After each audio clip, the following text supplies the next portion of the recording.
Bab 5. Sementara musim dingin mendekat, Molly jadi semakin merepotkan. Setiap pagi ia terlambat kerja dan memaafkan diri dengan mengatakan bahwa ia ketiduran dan mengeluh tentang rasa sakit yang misterius walaupun nafsu makannya bagus. Dengan segala macam dalih, ia melarikan diri dari jam kerja dan pergi ke kolam minum, tempat ia akan berdiri dengan tolol sambil menatap pantulannya sendiri. Namun ada suatu desas-desus lebih serius tentang hal ini. Pada suatu hari saat Molly jalan-jalan dengan gembira di halaman, mempermainkan ekornya sendiri yang panjang dan mengunyah segenggam jerami, Clover menariknya ke samping. "Molly," katanya, "aku mau bicara serius denganmu. Pagi tadi aku melihatmu berdiri di pagar yang memisahkan peternakan binatang dengan Foxwood. Salah seorang anak buah Pak Pilkington berdiri di sisi lain pagar itu. Dan aku berada pada jarak yang jauh, tetapi aku merasa yakin bahwa aku melihat ini. Ia bicara denganmu dan kamu membiarkannya mengelus hidungmu. Apa artinya ini, Molly?" "Tak tidak melakukannya, dan aku pun tidak. Itu tak benar," teriak Molly, mulai berjingkrak ke sana kemari dan menggaruk tanah. "Molly, pandang wajahku. Apakah kamu bicara atas nama kehormatanmu bahwa orang itu benar tidak mengelus-elus hidungmu?" "Tidak, itu tidak benar," ulang Molly. Tetapi ia tidak bisa memandang wajah Clover, dan sejenak kemudian ia meloncat dan berlari kencang memasuki ladang. Suatu gagasan menyentak Clover. Tanpa mengatakan pada siapapun, ia pergi ke bilik Molly dan membalik jerami dengan kukunya. Tersembunyi di bawah tumpukan jerami itu gula dan beberapa lembar pita warna-warni. 3 hari kemudian Molly menghilang. Selama beberapa minggu tak ada kabar mengenai keberadaannya. Kemudian burung-burung dara mengabarkan bahwa mereka melihat Molly di sisi lain di Willingdon. Ia berada di antara 2 kayu penarik kereta anjing bercat merah dan hitam yang berdiri di luar sebuah kafe. Seorang lelaki gemuk berwajah kemerahan mengenakan celana ketat dan pelindung kaki, yang tampak seperti seorang publikan, sedang mengelus-elus hidung Molly sambil memberinya gula. Mantel Molly baru, dan ia mengenakan pita di seputar jambulnya. Kuda betina itu tampak sangat menikmati perlakuan seperti itu, begitu kata burung-burung dara. Tak seekor pun dari binatang itu yang pernah menyebut nama Molly lagi. Pada Januari, datanglah musim dingin, yang mencekam. Bumi seperti besi dan tidak ada yang bisa dilakukan lagi di ladang. Banyak rapat diadakan di lumbung besar itu, dan babi-babi menyibukkan diri dengan merancang pekerjaan untuk musim yang akan datang. Sudah disepakati bahwa babi-babi, yang nyata-nyata lebih pandai dibandingkan binatang lainnya, harus memutuskan semua masalah kebijakan di peternakan itu, walaupun keputusan itu masih harus disahkan oleh suara mayoritas. Rancangan ini sudah bisa berjalan dengan baik seandainya tidak ada perdebatan antara Snowball dan Napoleon. 2 binatang itu selalu saling tidak cocok dalam segala hal. Jika salah satu mengusulkan menabur jelai, gandum untuk membuat bir, lebih luas, yang lain sudah pasti menuntut menabur oat, gandum jenis lain, lebih luas. Dan jika salah satu di antara mereka mengatakan bahwa ladang yang semacam itu hanya cocok untuk ditanami kubis, yang lain akan menyatakan bahwa ladang itu tidak cocok ditanami apapun kecuali umbi-umbian. Masing-masing punya alasan dan setelahnya terjadi perdebatan seru. Dalam rapat itu, Snowball sering memenangkan dukungan mayoritas karena keahliannya berpidato. Tetapi pada waktu-waktu tertentu Napoleon lebih lihai mendapatkan dukungan. Khususnya sangat berhasil dengan biri-biri. Akhir-akhir ini, biri-biri diminta mengembikkan moto, "Kaki 4 baik, kaki 2 jahat," baik pada saat musim panen maupun tidak, dan mereka sering menyela rapat dengan nyanyian ini. Ketika diperhatikan, mereka cenderung menyela dengan nyanyian, "Kaki 4 baik, kaki 2 jahat," pada saat-saat penting dalam pidato Snowball. Snowball telah melakukan studi terperinci dari beberapa angka tersembunyi dari buku Farmer and Stock Breeder yang ia temukan di rumah peternakan itu, dan penuh dengan rencana inovasi serta perbaikan. Berbicara secara ilmiah tentang pengeringan ladang, makanan ternak yang disimpan dalam lumbung dan ditutup rapat-rapat, tentang ampas atau terak, bahkan menggarap rancangan rumit bagi semua binatang untuk membuang kotoran mereka langsung di ladang di tempat-tempat tertentu yang berbeda setiap hari untuk menghemat ongkos angkutan gerobak. Napoleon tidak membuat rancangan sendiri, tetapi diam-diam mengatakan bahwa rancangan Snowball bakal tak menghasilkan apa-apa, dan tampaknya hanya akan berjalan di tempat. Namun, dari semua kontroversi mereka, tak ada yang paling pahit seperti kontroversi yang terjadi perihal kincir angin. Di tempat penggembalaan yang panjang, tidak jauh dari rumah peternakan itu, ada sebuah bukit kecil yang merupakan tempat tertinggi di peternakan. Sesudah memeriksa tanahnya, Snowball menyatakan bahwa tempat itu cocok untuk mendirikan kincir angin yang bisa digunakan untuk menggerakkan dinamo dan menyuplai tenaga listrik bagi seluruh peternakan. Tenaga listrik itu akan menerangi kandang-kandang kuda dan menghangatkan mereka pada musim salju, dan juga bisa digunakan untuk menggerakkan gergaji putar, pemotong jerami, dan pengiris lobak serta mesin pemerah susu. Para binatang belum pernah mendengar semua ini sebelumnya, sebab peternakan itu masih menggunakan gaya lama dan hanya memiliki mesin yang bisa dibilang primitif. Oleh karena itu, mereka mendengarkan dengan begitu takjub bagaimana Snowball menyulap gambaran mesin-mesin fantastis yang bisa melakukan pekerjaan mereka, sementara mereka merumput dengan santai di padang atau mengembangkan pikiran mereka dengan membaca atau berdiskusi. Dalam beberapa minggu, rancangan Snowball untuk membuat kincir angin itu sudah benar-benar jadi.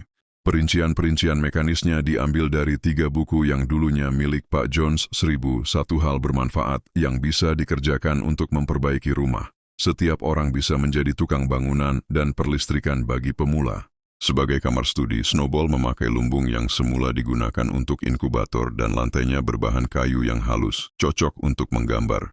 Sesekali ia mengurung diri di dalamnya selama berjam-jam, dengan buku-bukunya tetap terbuka di tindih batu, dan dengan sebatang kapur yang ia jepit di antara buku-buku jari kakinya, ia bergerak dengan cepat ke sana kemari, menarik garis demi garis sambil menyerukan rengekan kecil penuh kegembiraan. Perlahan-lahan rancangan itu menjadi satu susunan rumit engkol dan penggerak roda, menutupi lebih dari separuh lantai, yang bagi binatang lain tidak bisa sepenuhnya dipahami, tetapi sangat mengesankan. Mereka semua datang untuk melihat sketsa yang dibuat oleh Snowball, paling sedikit sekali dalam sehari. Bahkan ayam betina dan bebek-bebek datang dan sangat berhati-hati agar tidak sampai merusak sketsa kapur itu. Hanya Napoleon yang bersikap tak acuh. Sejak semula ia sudah menyatakan tidak sependapat dengan kincir angin itu. Namun pada suatu hari, secara tak terduga, ia datang memeriksa rancangan itu. Dengan berat ia berjalan mengelilingi sketsa itu, meneliti dari dekat hingga yang terperinci, sekali dua kali mengendus-endus sketsa itu, dan kemudian berdiri beberapa saat sambil merenungi sketsa itu dengan sinis. Tiba-tiba ia mengangkat satu kakinya lalu mengencingi seluruh sketsa itu, kemudian berjalan keluar tanpa mengucapkan satu patah kata pun. Seluruh peternakan benar-benar terpecah akibat masalah kincir angin itu. Snowball tidak memungkiri bahwa membangun kincir angin bukanlah pekerjaan yang mudah. Batu harus diangkut dan disusun menjadi dinding-dinding. Kemudian layar harus dibuat dan setelahnya mereka membutuhkan dinamo dan kabel. Bagaimana mendapatkan barang-barang itu? Snowball tak mengatakan apa-apa. Namun ia tetap mengotot bahwa itu semua bisa diselesaikan dalam 1 tahun. Setelah itu, ia menyatakan, begitu banyak tenaga kerja yang bisa dihemat, sehingga kelak binatang-binatang itu hanya harus kerja 3 hari dalam seminggu. Akan tetapi, Napoleon berpendapat bahwa kebutuhan besar sekarang ini adalah meningkatkan produksi makanan, dan jika mereka menghabiskan tenaga untuk gagasan kincir angin itu, mereka akan mati kelaparan. Binatang-binatang itu membentuk 2 kelompok dengan slogan, pilih Snowball dan 3 hari kerja dalam seminggu, dan pilih Napoleon dan palung-palung penuh makanan. Benjamin satu-satunya binatang yang tidak memihak fraksi manapun. La tidak mau percaya bahwa makanan akan berlimpah ruah atau bahwa kincir angin itu akan menghemat tenaga kerja. Ada atau tidak adanya kincir angin, katanya, hidup akan terus berjalan seperti yang sudah terjadi, yakni dengan buruk. Di samping perdebatan mengenai kincir angin, ada pertanyaan tentang mempertahankan peternakan itu. Sudah disadari sepenuhnya bahwa meskipun manusia-manusia itu telah ditaklukkan dalam perang kandang sapi, sangat mungkin mereka melakukan upaya lain dan memutuskan untuk merebut peternakan itu dan mengembalikan kekuasaan Pak Jones. Mereka cukup punya alasan memikirkan bahwa orang-orang itu akan melakukan perebutan kembali karena berita tentang kekalahan mereka telah menyebar melintasi seluruh pedesaan dan membuat para binatang di peternakan-peternakan dekat situ lebih gelisah daripada sebelumnya. Seperti biasa, Snowball dan Napoleon selalu tampak tidak akur. Menurut Napoleon, yang harus dilakukan oleh binatang-binatang itu adalah mendapatkan senjata api dan melatih diri mereka sendiri untuk menggunakannya. Menurut Snowball, mereka harus mengirimkan lebih dan lebih banyak lagi merpati pos dan merangsang binatang-binatang di peternakan lain untuk memberontak. Yang satu berpendapat bahwa jika tidak bisa mempertahankan diri mereka sendiri, mereka pasti bakal ditaklukkan. Yang lain berpendapat bahwa jika pemberontakan terjadi di mana-mana, mereka tidak perlu mempertahankan diri mereka sendiri. Para binatang itu pertama-tama mendengarkan Napoleon, kemudian mendengarkan Snowball, dan tidak bisa mengambil keputusan mana yang betul. Memang, mereka selalu merasa sepakat dengan siapa yang tengah bicara saat itu. Akhirnya tibalah hari ketika rencana Snowball selesai. Pada rapat minggu berikutnya dibicarakan masalah apakah pekerjaan di kincir angin itu akan dimulai atau tidak. Waktu para binatang sudah berkumpul di lumbung besar, Snowball berdiri dan meski kadang-kadang diganggu oleh embikan biri-biri, mengajukan alasannya untuk mendorong pembangunan kincir angin. Kemudian, Napoleon berdiri untuk menjawab. Dengan amat perlahan, ia mengatakan bahwa kincir angin itu omong kosong dan bahwa ia menganjurkan tak seekor binatang pun memberikan dukungannya untuk itu, kemudian langsung duduk lagi. Ia bicara hanya selama 30 detik, dan seakan hampir tak acuh akan efek yang dihasilkannya. Mendengar ini, Snowball melompat berdiri dan membentak agar biri-biri yang sudah mulai mengembik lagi untuk diam, mulai bersemangat lagi mendukung pembangunan kincir angin. Sampai saat itu simpati para binatang terbagi rata, tetapi kefasihan Snowball segera saja membuat mereka terpesona. Dengan kalimat-kalimat bercahaya, ia melukiskan gambaran kemungkinan peternakan binatang kalau pekerjaan berat sudah diangkat dari punggung binatang-binatang itu. Imajinasinya sekarang sudah berjalan jauh di luar pemotong jerami dan pengiris lobak. Listrik, katanya, bisa menjalankan mesin penebah, bajak, garu, penggulung, pemanen, dan pengikat. Di samping melengkapi setiap kandang dengan lampu listrik sendiri, air panas dan dingin, dan sebuah pemanas udara. Pada waktu ia sudah selesai bicara, tidak diragukan lagi mau kemana suara para binatang akan diberikan. Namun persis pada saat itu Napoleon berdiri dan, sambil melemparkan satu lirikan aneh pada Snowball, mengeluarkan semacam rengekan bernada tinggi yang belum pernah mereka dengar. Mendengar rengekan itu, terdengar bunyi anjing menyalak yang mengerikan dari luar lumbung. Dan 9 anjing besar yang mengenakan kerah bertatahkan kuningan datang memasuki lumbung itu. Mereka menerjang langsung ke arah Snowball yang melompat dari tempatnya pada waktu yang tepat untuk menghindari rahang anjing-anjing yang mau mencaploknya. Dalam sekejap ia sudah keluar dari pintu sementara anjing-anjing itu mengejarnya. Karena terlalu heran dan takut bicara, semua binatang berkerumun di pintu untuk menonton pengejaran itu.